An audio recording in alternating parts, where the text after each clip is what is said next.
Psicopatología es una materia anual que divide su material bibliográfico en 4 conjuntos temáticos bien marcados. En el primer conjunto habla sobre la historia de la psiquiatría, en el segundo sobre la psicosis, en el tercero sobre la neurosis y en el cuarto sobre las perversiones. Dentro de lo que es el primer conjunto temático, la historia de la psiquiatría, empieza haciendo una descripción de cómo eran tratados antes los enfermos mentales. Eran latigados, azotados y de hecho hasta los manicomios de la época, estamos hablando del siglo XVIII, cobraba la admisión para poder ver a estos enfermos mentales.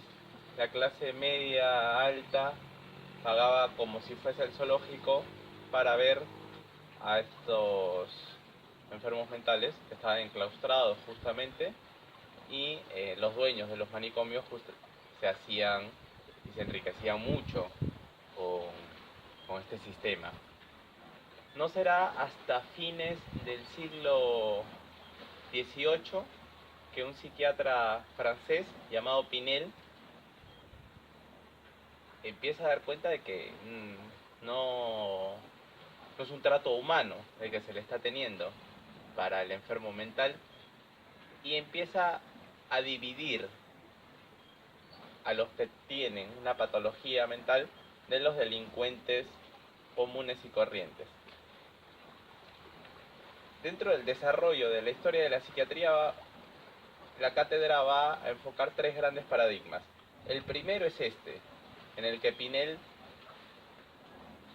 separa al alienado mental de el delincuente. Ese es el gran logro de Pinel, porque el enfermo mental luego va a tener un trato bajo la lupa del orden médico y no desde desde la instancia médica y no desde la instancia jurídica como un delincuente de a pie, común y corriente. Entonces va a tener un mejor trato, va a tener una mejor instancia, un mejor tratamiento y demás. Acá, este primer paradigma es conocido también como la clínica sincrónica, porque toda enfermedad mental remitía a lo que va a ser llamado la alienación mental. Todos entran en lo mismo. No hay ni cuadros clínicos, ni cuadros médicos, ni nada. Todos entran en el mismo saco. Hasta que en 1822 un psiquiatra francés llamado, se escribe Bayle, con Y en el medio, anatónomo, patólogo él, hace una autopsia en la que, o sea, a través de sus autopsias da cuenta de que en las meninges hay una característica particular que describe a ciertos enfermos mentales. Hay una singularidad, y desde ahí entramos en un segundo paradigma, dejamos la alienación mental y la psiquiatría entra en un segundo paradigma en el que se empieza a tomar en cuenta ciertas enfermedades mentales con el optimismo de pensar de que a cada enfermedad mental se le va a poder tratar específicamente con un método clínico particular y singular para esa enfermedad mental. El optimismo llega a topes grandes y hay quienes incluso el cerebro empiezan a dividirlo en sectores, bastantes facultades con números. La fenomenología creo que sería el nombre técnico de este momento, como si el cerebro tuviera una localización puntual de cada enfermedad mental. Entonces, por acá estaría, no sé, la paranoia, por acá estaría la esquizofrenia. Esto cae, evidentemente, y entraríamos en el tercer paradigma dentro de la historia de la psiquiatría, llamado el de las grandes estructuras mentales, o sea, el de los grandes cuadros clínicos. hay un psiquiatra muy conocido llamado Kraepelin, alemán, que empieza a editar sus manuales de descripción de enfermedades mentales, una especie de DSM de la época, y en la cuarta, quinta edición más o menos, él empieza a describir a la paranoia, bien, como, bueno, él divide a la paranoia en dos instancias, la paranoia combinatoria y la paranoia fantástica. La combinatoria se va a caracterizar específicamente por delirios de interpretación de ideas, y la paranoia fantástica por alucinaciones. Bien, esto en el cuarto, quinto, en la cuarta, quinta edición de sus manuales. Hasta ese momento ya estamos dentro del tercer paradigma de la historia de la psiquiatría. Ya para este momento la paranoia va a representar casi el 80-90% de todos los internados de la época. O sea, había como mucha... Al hacer un cuadro, el paranoico, con una descripción tan amplia, porque tenía la paranoia combinatoria y la fantástica, todos iban a entrar en él. Y no será hasta la sexta edición de estos tomos que él hace, Kraepelin, que va a diferenciar a la paranoia de la demencia precoz. Dentro de la paranoia va a describir ciertos delirios de interpretación, de juicio, sistematizados, inquebrantables, ideas fijas, que si tiene o no alucinación no es un síndrome basal, no va a ser un síntoma fundamental para definir a la paranoia. Acá lo puntual va a ser el delirio de interpretación que pueda tener el paciente. Va a tomar lo que en su momento fue la paranoia combinatoria, la suma a esta paranoia, ¿no? Y así queda definida la paranoia en la sexta edición. A diferencia de la demencia precoz. O sea, en la sexta edición separa estos dos conceptos, estos dos cuadros clínicos. La demencia precoz sí va a remitir más a lo que es puntualmente una afección en lo que respecta a la voluntad y a las afectividades.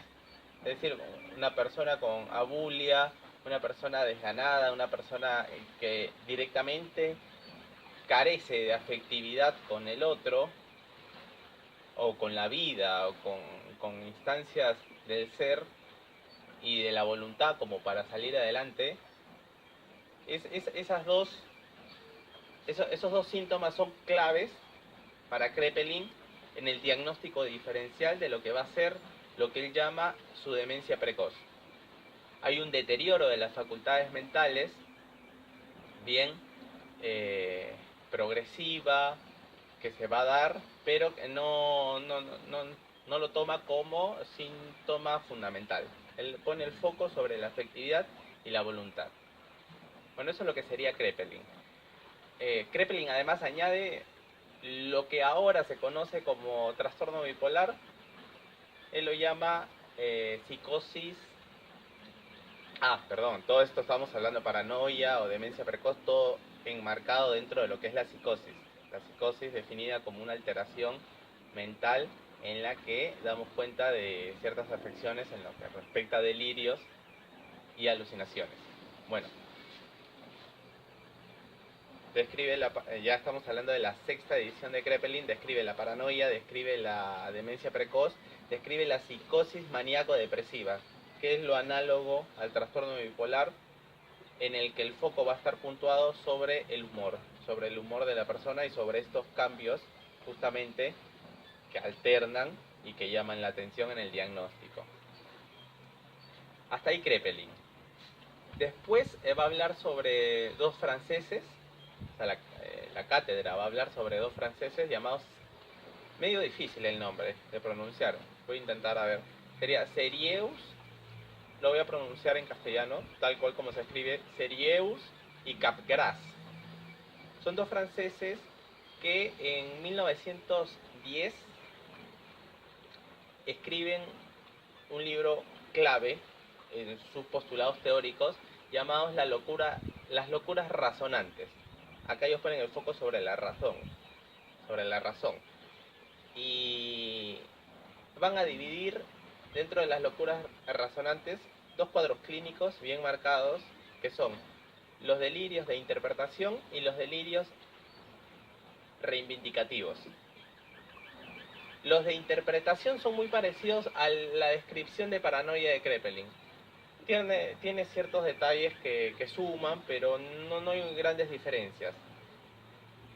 Pensamientos sistematizados, con una lógica interna inquebrantable. No se diferencia mucho de la paranoia de Kraepelin. Pero en la descripción del delirio de reivindicación, ahí sí ponen el foco sobre cómo el paciente, a través de un perjuicio real o no, hace todo un sistema en el que, a pesar de que se le retribuya el perjuicio, o sea, a él se le hace daño en algo, en un trámite, la FIP, lo que sea, evidentemente él sufre un perjuicio y entonces hace demandas, reclama, va a juicio, todo. Bueno, el juez aboga por él, dice que está bien, que tiene la razón, pero él continúa y sigue buscando a la persona que le hizo daño y demás. O sea, lo que Series y Capgras puntúan en este delirio de reivindicación es que el tipo, el sujeto, el paciente, tiene una idea fija u obsesiva y una exaltación maníaca. Estas son las dos claves para el diagnóstico diferencial desde Serieus y Capgras. Este paciente, a diferencia del delirio de interpretación, que el delirio de interpretación es crónico y el de reivindicación es por brotes o reminiscencias, o sea, se da por momentos. Es decir, el paciente puede estar tranquilo, calmado, bueno, ya está, terminó el juicio, me dieron la razón, pero pasa un tiempo, algo de la idea fija u obsesiva vuelve a la carga y se monta nuevamente el delirio. Entonces es por brotes, y esa es la gran diferencia que marca Serieus y Capgras en estos dos cuadros clínicos dentro de lo que son sus locuras razonantes. Hay otra diferencia en el que el delirio de interpretación abarca la totalidad de la vida del paciente, es decir, el sujeto interpreta y vive interpretando en esa idea delirante, abarcando la totalidad de su vida. Entonces es más difícil. Bueno, los dos deben ser horribles, pero lo abarca todo. Mientras que el de reivindicación es sectorizado, es decir, el delirio pone el foco sobre la situación puntual en la que él es afectado. Como digo, un juicio o un engaño marital o de amigos, un engaño entre amigos o lo que sea, o un trámite, es sectorizado. Bueno, después de Series y Capgras aparece Bleuler o Bleuler, no sé cómo se pronuncia. Él es un psiquiatra también suizo que es muy amigo de Jung. Son muy allegados. Jung, recordemos, es el discípulo amado, llegaría a ser el discípulo amado de Freud, y a su vez Bleuler tiene contacto a través de Jung con el psicoanálisis. 1911, o sea, estamos hablando de Freud también, son todos de la misma promoción. Tiene contactos con el psicoanálisis, y lo que le llama la atención a Bleuler es, desde el psicoanálisis, el carácter afectivo que tienen los síntomas para generar ciertos ciertas enfermedades mentales. Eso es lo que él toma más de lo que es el psicoanálisis. Pero con quien Bleuler va a discrepar bastante es con Kraepelin. Y va a discrepar puntualmente con lo que Kraepelin llamaba en su sexta edición la demencia precoz. ¿Qué le discrepa a Kraepelin? Le discrepa que su demencia precoz no es ni demencia ni tampoco es precoz. No es demencia porque justamente la definición de demencia es la alteración de las funciones mentales, la memoria, las capacidades mentales, ¿bien? Y desde el mismo Kraepelin estas alteraciones son las últimas en darse, o no son los síntomas fundamentales. Recordemos que Kraepelin puntuaba más el foco sobre la voluntad y la afectividad.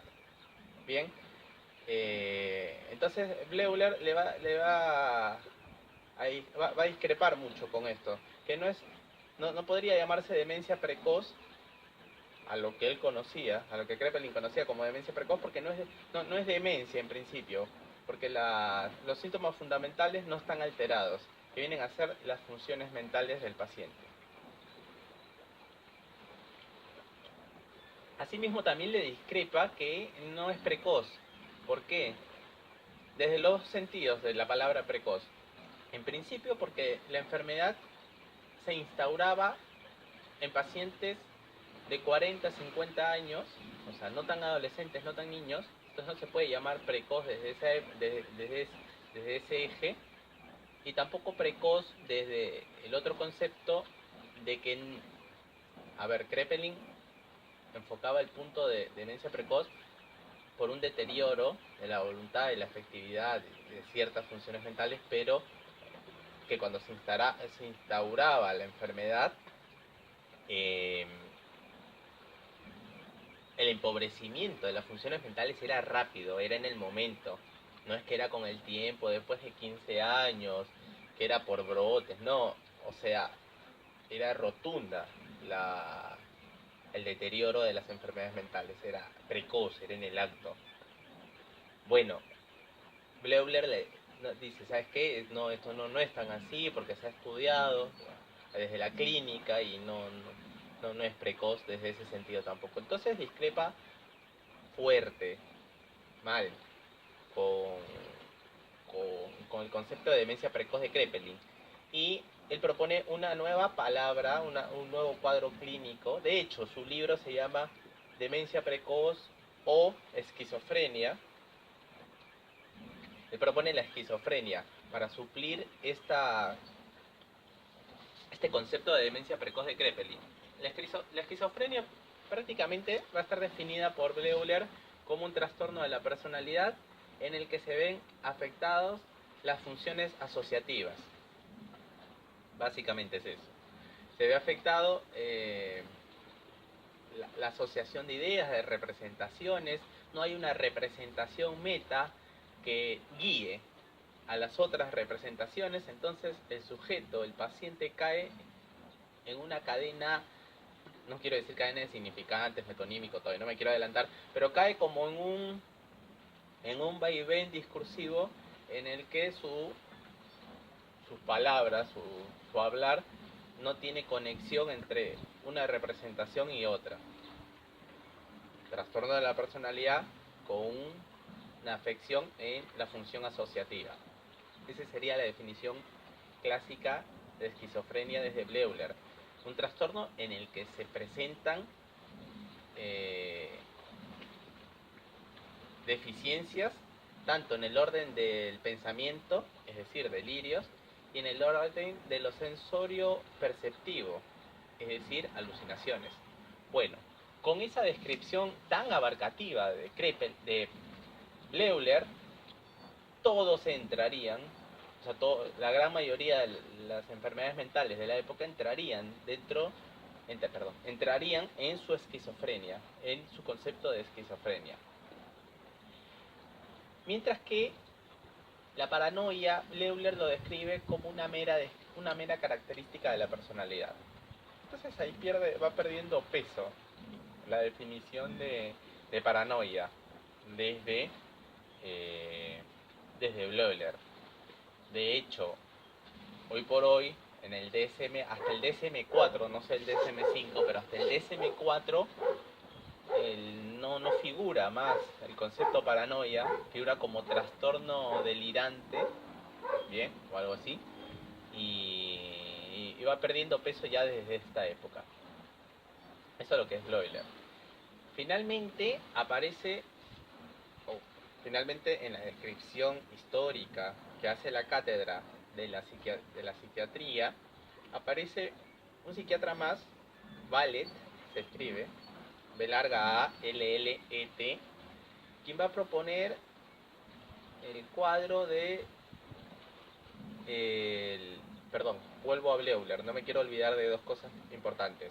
Uno, que su trípode de la sintomatología se caracteriza por el autismo, la asociación de ideas, el autismo, la asociación de ideas y la ambivalencia afectiva. Ahí está, me estaba olvidando. Y dentro de sus cuadros clínicos vamos a encontrar la esquizofrenia paranoide, la hebefrenia y la catatonia. Nada más, eso no quería dejar de mencionarlo en lo que respecta a Bleuler, que me parecía importante.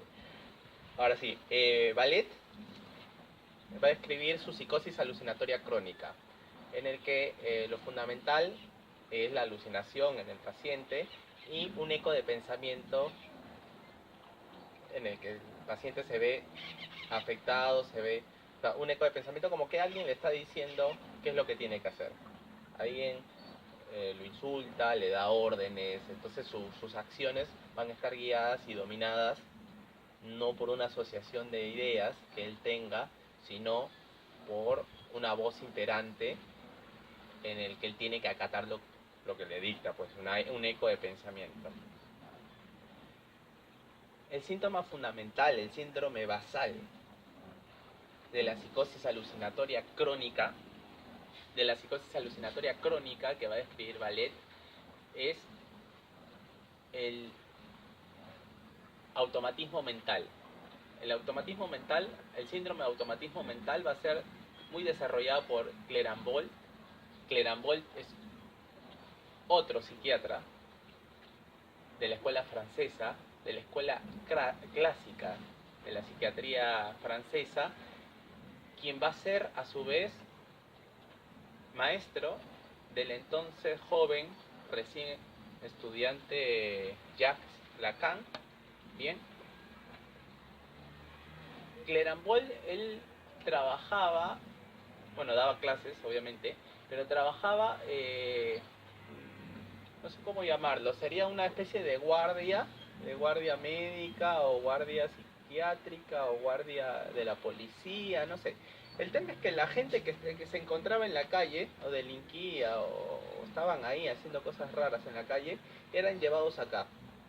Y Clerambault tenía que definir si es que o era un delincuente o era un enfermo mental. Entonces tenía que hacer un diagnóstico rápido, porque no es que lo iba a atender, que iba a ser su paciente, iban a pasar toda una vida juntos, siendo atendido por Clerambault. Era en el acto. No sé si él tendría una grilla o algo así, pero él tenía que ser muy rápido, muy rápido para empezar a desmembrar quién es qué, a separar al trigo de la espiga. Bueno, de esta experiencia clínica, que es mucha, él empieza a dar cuenta de un síndrome de automatismo mental que se da en estos pacientes que llevan al diagnóstico de la psicosis alucinatoria crónica, en el que este síndrome se caracteriza por ser basal, fundamental, aparece en el inicio de la enfermedad, es anideico. Este concepto sí es recontra importante, porque es del que se sirve Lacan luego para su estudio desde el psicoanálisis de la psicosis.